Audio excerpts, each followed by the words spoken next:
Welcome to DLSN, a podcast brought to you by McGuireWoods. DLSN promotes the advancement of women in private equity and finance through conversations with women in the private equity and finance space. These conversations provide both insights and practical takeaways to inform your deal work and enhance the culture of your organization. If you're ready to drive the industry toward a more inclusive and diverse environment, then it's time to come to the table. Thank you for joining us for this episode of DLSN. My name is Casey Nelson, and I'm an associate in the debt finance group of our McGuireWoods Chicago office. On this episode, we have two fantastic guests joining us from Fifth Third Bank, who are here to talk about the bank's business resource groups and their strategies for keeping resource groups both useful and fun. I will let them introduce yourselves. Kristine, do you want to start? Wonderful. Thank you, Casey. My name is Chrystal Pozin, and I am a commercial banker at Fifth Third Bank. I've been in the field of banking for 18 years since I graduated from my undergraduate program at University of Illinois. I was very fortunate to find a career that has been satisfying the whole time.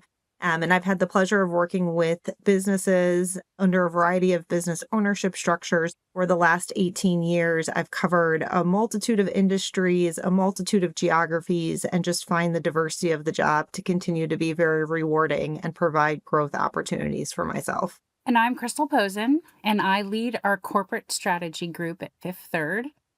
I came to Fifth Third about 5 years ago after a 20-plus career in consulting, strategic consulting, specifically to banks and other financial institutions. And consulting was exciting and fun and grind, for sure, and wanted to understand what it really took to implement the changes that we would recommend to banks.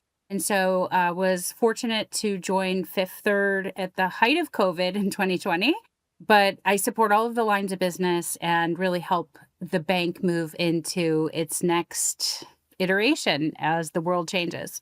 Awesome. So I think today we wanted to focus on Fifth Third's business resource groups. Kristine and I had been chatting about the different groups within the bank that are outside of the typical business line, other groups within the bank that help bring folks together. So, Kristine, if you could explain what Fifth Third's business resource group is for our listeners, that would be great. Great. Thank you, Casey. And I'm thrilled to have this opportunity. I have found throughout my career, having worked at 3 different banks, I've been at Fifth Third the last 7 years, but having worked at different large institutions, these sorts of business resource groups have been tremendously enriching to me from a personal and professional growth standpoint. So here at Fifth Third, we have many different business resource groups that really are aimed at creating an inclusive environment for employees that may have certain backgrounds or identify with certain characteristics. And so Chrystal and I have the pleasure of being co-chairs for the Women's Business Resource Group. It's a part of the bank. It's, affinity group I found very early on after joining the bank. There were 2 amazing women in our private wealth group who had been the co-chairs of the group for, I think, 5 years or so. And they were really looking for someone to pass the torch on to. And I was very excited for the opportunity to. I immediately saw the ability for it to, help support my own development, help me build a network at a new bank, and really help be able to invest and coach and mentor others too at the bank. And, Fifth Third, how we think about our business resource groups is they are completely voluntary. So we say it's kind of an extracurricular for you. They're employee-led, which is really an empowering aspect of it. Now, we do have executive support all the way up through our C-level executives, but it's really meant to be kind of by the people, for the people. And I would say that's pretty true with most organizations that have these groups. Now, there is executive support. We're given a modest budget in order to execute on our programming. But our business resource group here in Chicago alone, we have almost 300 members in the Women's Business Resource Group, which is really incredible when you think about the reach and the connectivity you can create. Fifth Third also has business resource groups, as I mentioned, for a number of different areas. So we have a Hispanic one, we have a military BRG, we have an African American BRG, We also have a sustainability BRG. We have 2 new BRGs coming online later this year. One is for parents and the other is for self-care and wellness. And so it's really neat just how the bank thinks about putting resources and creating a community for these different interests to really make an inclusive environment. And it's broadened beyond what some traditional ones are around race, gender, et cetera.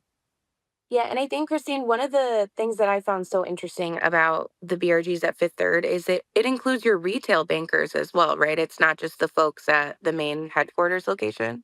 That's right. And as I mentioned, it's a great way to build a network within the bank. So in my introduction, I mentioned how I sit in our commercial bank. We have many other lines of business represented, and especially in a city like Chicago, where we have about 3,000 employees, we have almost every line of business represented. So there's individuals from commercial, from wealth management, from retail. So those that work in our financial centers. We also have people that are, supporting those lines of business. We also have other areas like where Chrystal sits, which is in corporate strategy. We have digital marketing. We have, we're sort of the second headquarters for the bank. Our formal headquarters is Cincinnati, but just given the talent base in Chicago, the bank has a number of critical functions here in Chicago. So it really does draw a diverse group of people who have different functional roles within the bank. And I will add that for most of the BRGs, we have local chapters in each of our markets. So we have 13 to 15 different chapters of the women's BRG. Some of the BRGs are national in that we haven't yet had enough people willing to start the local chapter, but most of them do have chapters in each of the locations. And Crystal, so I think too, one of the things that makes your group more unique than others that I've heard of is you're not a banker. So you're a consultant. So to be a co-chair of this group, how did that come to be? Well, Kristine was looking for a co-chair, and we have a mutual colleague who thought, Crystal might be interested or good at this. And so suggested I meet with Kristine, and Kristine basically talked me into it, and I was thrilled to have the opportunity. At my previous employer, we didn't really have these resource groups. And we also, as a smaller company, didn't have some of the policies that disproportionately tend to impact women that Fifth Third does about things like family leave, right? Parental leave. And so when at my former firm, I initially started a grassroots kind of organization to get together and talk about these kinds of issues, not only within our firm, but in the industries we supported. So we supported financial services, but also technology, because we were also a technology firm and we're a consulting firm. So you put those three together, and in those industries, you tend to see far fewer women in senior and executive management roles. So I started a grassroots kind of movement, and my firm was very supportive of it. And we brought together women from other banks, other consulting firms, and we would have these conversations about why do we think there are so few women CEOs and CFOs at banks and things like that. So I was very thrilled to have a program and to be part of that and to help lead it at Fifth Third. Yeah, and I was after the first lunch that Chrystal and I had, and as she mentioned, she joined the bank in COVID. So I think we grabbed salads at the one place in the loop that was open, and we sat outside to eat them, right? Like it was those days, as we all probably remember, but try to forget. And I loved her sharing her experience in the forum like she described. And also she's been involved in an organization called AFP that focused a lot on women's networking. And so you could tell that though she was doing these sorts of actions on a more informal basis, it was a true passion of hers. So that had me really excited about partnering with her. And then when she brought the consulting lens to the conversation, it was really very neat what we were able to accomplish. So very early on, Chrystal, with her consultant mindset, came in and said, how can we tear this apart and rebuild it? And I said, I'm up for it, right? And really what that was is, again, we were in that interesting time period of COVID. So we were all working virtually, struggling to maintain relationships, struggling to find ways to advance our own development and career paths. And so we really took an introspective look at the group as it had been designed. And we thought about, okay, this is a group that's kind of by the people, for the people. We got to figure out what the people want, right? And so I'll let Chrystal explain a little bit more in detail on how she thought about that group, but I think it was great because I think we're constantly trying to think about how do we re-envision the group so that it is meaningful for those that participate, right? And how do we extend that reach so that more people are positively impacted by what we're doing and what we're offering? And so, Chrystal, I'd love for you to share with the group here how you approached this problem statement here when you joined. Yep. First, I thought about what do we get out of the BRG? What do we want to establish or create through the BRGs? And I really thought about building a stronger community. And I think at the time, right, when we were so disconnected, that was particularly poignant. Give back to the community and then also to enable opportunities for people. And you can interpret that in different ways, but to enable opportunities, whether it's leadership in the BRG or it's understanding that there are women in senior roles and how do they get, helping them with career paths, et cetera. So with those goals in mind, I started thinking about, well, what are the things that we actually want to do, right, to promote all of those things?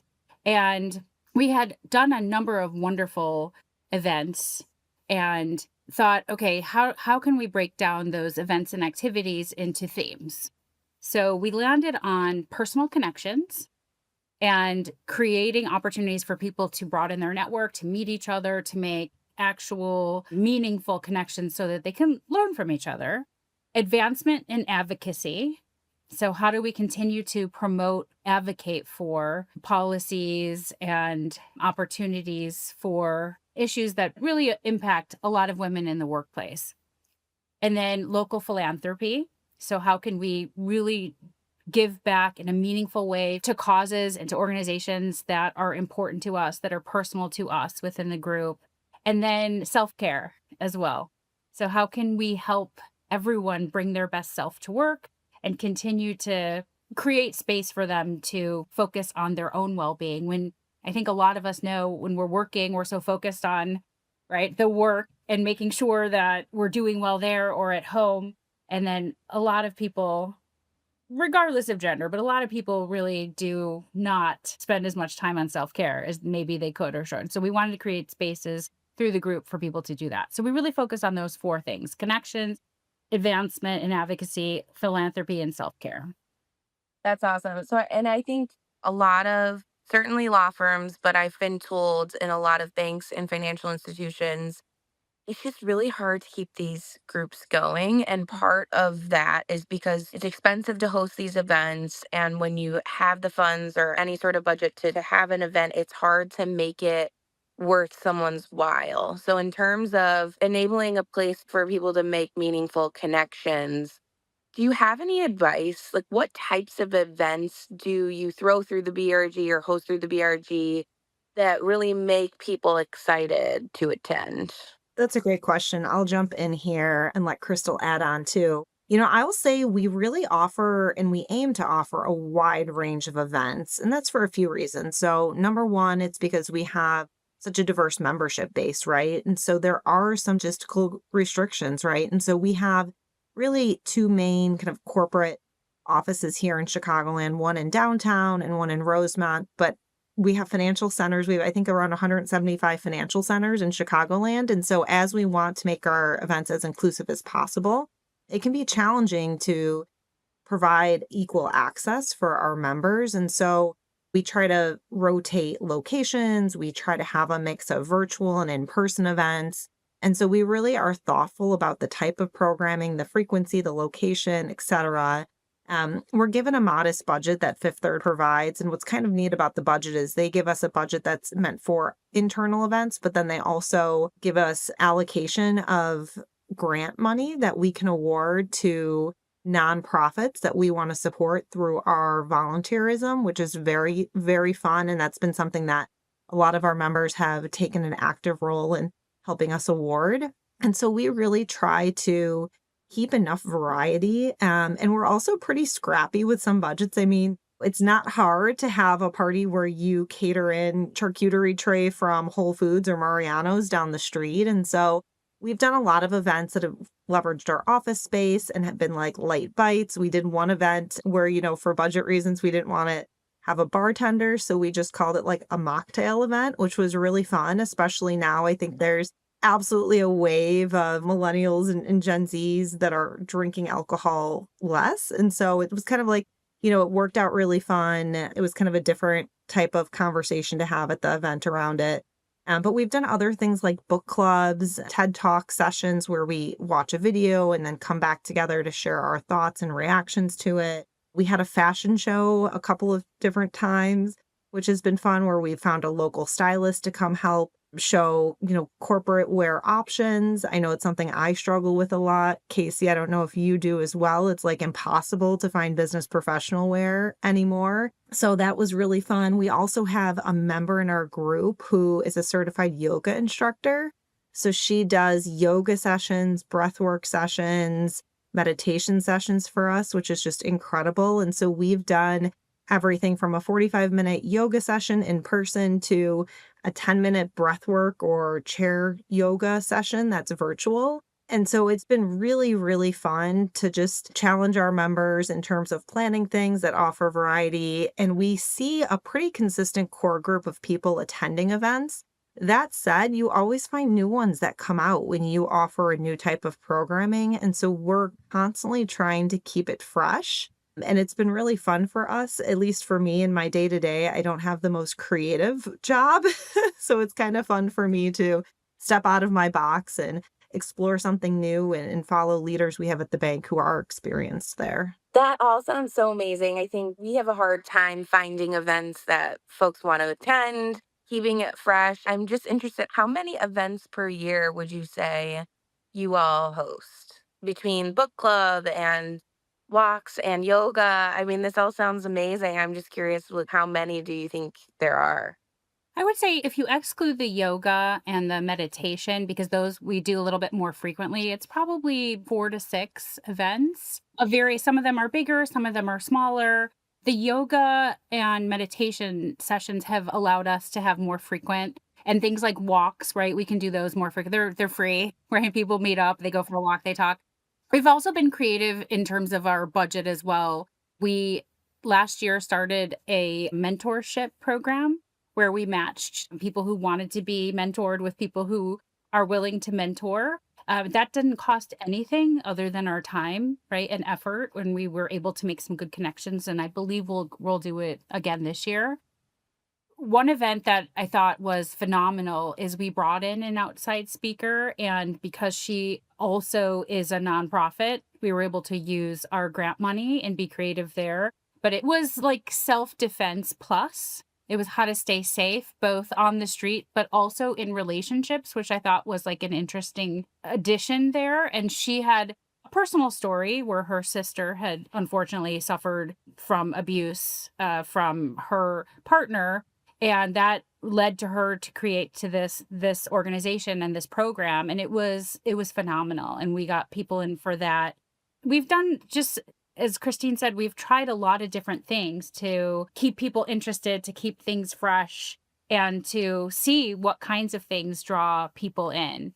I was just going to add, I think a real positive is that because we are continuing to diversify our membership base, which has been a struggle, right? I'll admit that we've really been focused on it, but it's been kind of self-fulfilling in a lot of ways. The more diverse membership we have, the more diverse events we have, and then that draws more diversity in. And so that's really been a key objective of ours over the last 4 years, is how do we grow our membership base? How do we grow the base of active participants as well? And we've also tried things that haven't worked, right? So we had a monthly newsletter and we didn't realize any more participation or buzz or interest. And so we said, this isn't where to put our time, right? Again, this is an extracurricular for all of us. So you want it to be rewarding and have some sort of tangible return on your time. And so we've done things that haven't worked. So I think that's important to think about too, especially as listeners might be thinking about how they could start this or how they can be involved in a group that may already exist. It's that honest assessment of what's working, what's not, and where do we go from here? And thank you for sharing that, because I feel like, I hadn't really thought about what you all have tried that didn't actually pan out. And a newsletter, that's a lot of work that just really takes time and effort. So I know you, Crystal, had come into the group and both of you wanted to do this revamp. How long did that take? How long would you say, from start to finish, would you say, like, hey, we're in our new group now? We're in our new era. I don't think it was very long. There was some upfront where we surveyed the member base to understand like where more of the interest was. And there was some recruiting to try to find members to lead each of the 4 committees that we landed on. So I would say within 3 months or so, we were probably up and running with a new format, new way to organize ourselves. That's incredible. Yeah, we continue to think about just like how there's crossover though between the different areas, right? And so, for example, a lot of times these personal connections events, which start as, like a traditional happy hour, or we would do coffee and donuts one morning, those became sessions for the mentees and mentors to reconnect, right? And which kind of came out of a different part of the group. Or the sessions we had around certain TED Talks we all watched, those turned into social events after. And so, it's interesting to see just like how the lines blur really quickly and the blend of the different opportunities. But I think it's really wonderful because people are coming and getting so many different pieces out of a single event, right? And so you're really bringing together a group that isn't just there for content or for, a 30-minute chat. They're really there to build relationships, to grow, to deepen. And so it's pretty cool to see those lines blur. It kind of makes it harder as we're all trying to help kind of do the real work that it takes. But we have a team that's really highly engaged that's helped with that.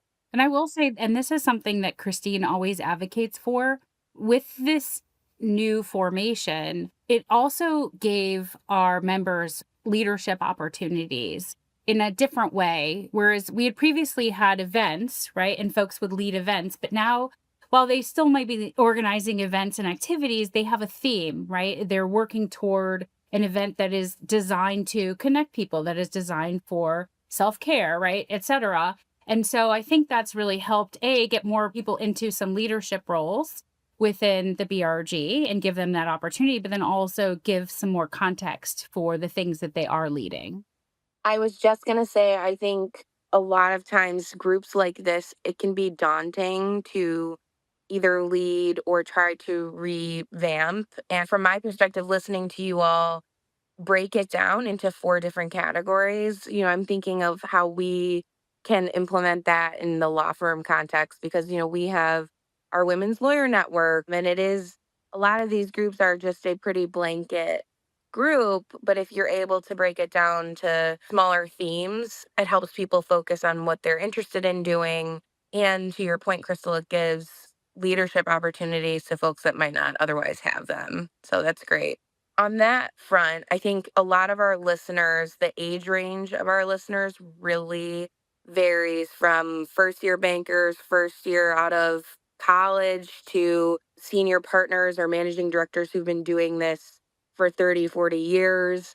Can you speak to your group and the age ranges in your group and how you cater those 4 different areas to a broad range of age interest? Sure.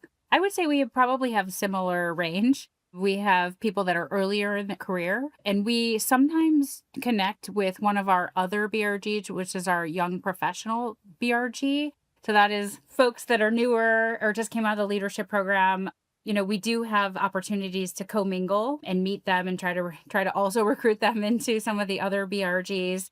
And then we have a group of women that, have been 20, 30 plus years in banking, all participating together. I would say that the range of activities that we talked about previously is what keeps people engaged wherever they are in their career. And then also the mentorship program helped because it did connect oftentimes people earlier in the career with people later in the career. So that's been a good connection. But overall, I would say a lot of our topics and activities have really been of interest across age ranges, which maybe that's just because we're so good at it and we pick the right topics, but it has seemed to work out that way. I mean, obviously, I think everybody is very interested in social hours as well, and that tends to draw more people in general. I was going to say that might tend earlier career, but I don't think it does. I think everybody is interested in those.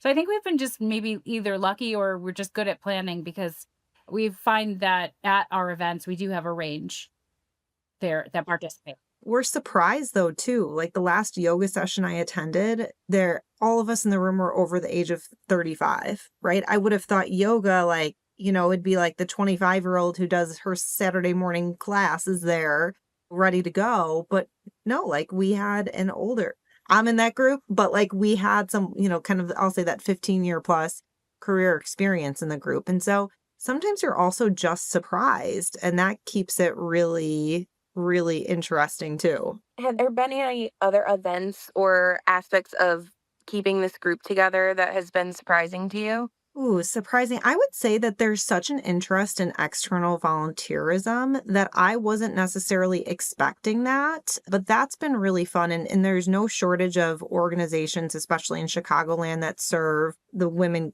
or female community. And so we've partnered with a range of organizations where we've been able to pair a volunteer event with something like, a drive of sorts. So, for example, there's this amazing smaller nonprofit called Love Purse, where they supply women who have had to flee from abusive situations with a purse stuffed with toiletries and everything, like kind of like that idea of a go bag, like what you need when you flee.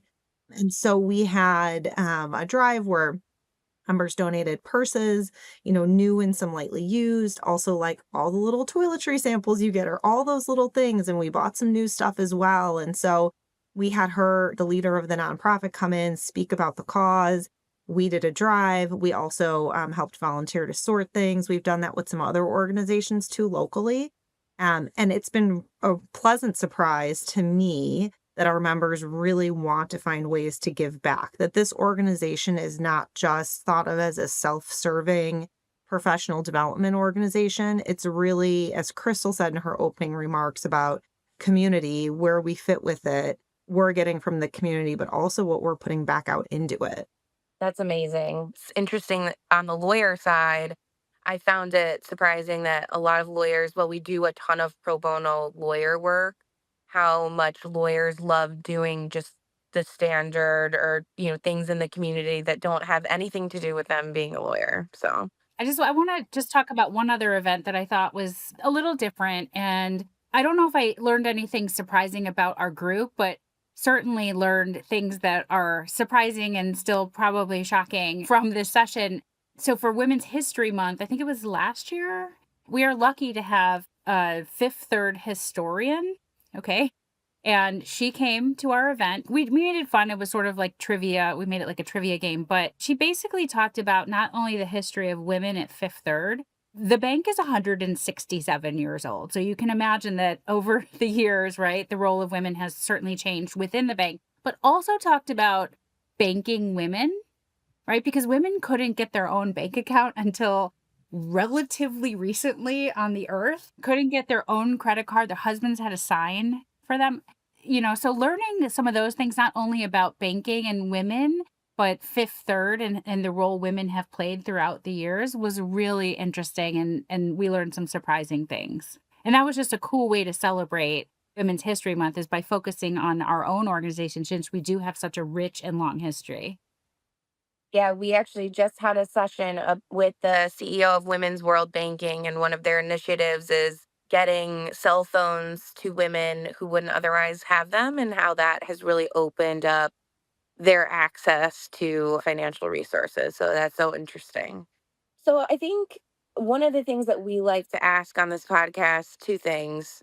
What advice would you give to other women who are either at an organization where they have a group like this or a resource group of any sort that really just could use some work or some encouragement? What would you say to those folks who really could use access to a group like this, but either don't have one or there are not enough of folks at their organization to put one together, or that do have one, but they don't see it being a benefit to either them or to the community? I think it's a great question. I would say, be a leader, right? And be a listener too, right? I think that's an important trait of good leaders, but just because it doesn't exist doesn't mean you can't create it. And whether you're starting a program from scratch or looking to redefine a program like Crystal and I did, or you're just looking to participate in an already strong program, find a way for you to be impactful in that, right? There's no shortage of resources. I'm sure you could go on to Copilot or Chat GPT and ask, how do I start a women's business resource group? Or reach out to Crystal or I. You could find me out there on LinkedIn. I think just be a leader, right? If you feel that there's a gap and a need, you're not the only one. And for me, part of what's been so phenomenal about this group in particular at Fifth Third is it gave me an opportunity for informal leadership experience, at least within banks. It's a pretty hierarchical place, but it could take you 20 years into your career before you have formal managerial experience or have that opportunity to lead in a formal context. So take advantage of it now. And that's really what I encourage our younger members to do. Step up, lead a committee, put yourself in a position to be a voice and to be a listener and to deliver things that are missing from the ecosystem. And I would say if you're at an organization that doesn't have a resource group and might not seem interested in having a resource group, you can start your own sort of grassroots connections. You can start with, having casual conversations with others you think might be interested and just go out to coffee, right? Everyone pays their own, right? If you don't have a budget, go out to coffee and talk about just the situation within your firm. Do you think there would be interest? Should we do this more often? Maybe just get together and talk about things. If there are policies or things happening in your workplace that you would like to advocate for change, I think you might start kind of small and just talking to people one-off. You could approach a woman who's maybe in a senior position, not necessarily about starting this, but just to get to, proactively, hi, I'd like to learn more about what you do and get some advice, my own career. I think there are things you can do that are small to kind of start to get at some of those things. And, not all companies and firms are necessarily be friendly toward a resource group. And, in some situations you have, especially, women who might be in more senior positions who don't want to talk about being a woman in the workplace. They don't see that as different than being a person in the workplace, right? So sometimes you don't have that environment that like wants to talk about those, but doesn't mean you can't start sort of your own discussions if these are things that are important to you. Yeah, and I will say just a shameless plug for McGuireWoods too. I think one thing that really encourages younger folks to go to events like this and to participate in initiatives like this is when the senior female management also participates. When they show up, when they're engaged, I think that's been such a positive experience for me, McGuireWoods. I mean, I'm an associate doing a podcast, which is typically something reserved for I think partners at a firm. I think the fact that the two of you are in your senior positions and that you're showing up and that you're engaged really speaks to why we wanted to do this podcast in the first place. I think it's important for people to hear about it and to feel more motivated to make some change within their own organizations or have better ideas of how to revamp whatever we have at our own shops. I really appreciate you both taking the time to have this conversation with me. Can I add one more thing before? And we haven't talked about this. Our BRGs are open to anybody, right? So you don't have to sort of be in that demographic to join a BRG. So anybody can join in any BRG that is an ally, that wants to be supportive, that believes in, right, some of the work that the group is doing. And so while I agree that it is so important for the senior women to participate in these kinds of groups, I also think where we have a gap, more broadly, it's not fully, but I think we can do better. And where most groups have a gap is to get the senior men to also participate. Well, we're lucky enough to have one of our most senior executives as the executive sponsor for the women's group for the bank, which is fantastic. But at the local level, we generally don't have men that attend our events. They think it's only for women. And I think that's an area where we can all do better is engage the men as well in these events and in these groups or people outside of the core demographic of the group. Yeah, and I think too how you said there's some cross marketing, so to speak, between the BRGs. I mean, I'm a woman, but I'm a mom, but I'm also, I'm so like there's definitely I think a great opportunity for organizations to do events with more than one affinity group. And that's a great way to be inclusive and keep people engaged. And it's better on the budget as well. So I think one thing I do like to ask is, you both have been wildly successful in your careers and you've been inclusive and you've been able to keep this group together. If you could have coffee with your 25-year-old self, is there anything that you wish you could tell her where you're sitting now? 100%. I am double 25 now. And so looking back, the two things I would tell myself is, one, manage your career actively.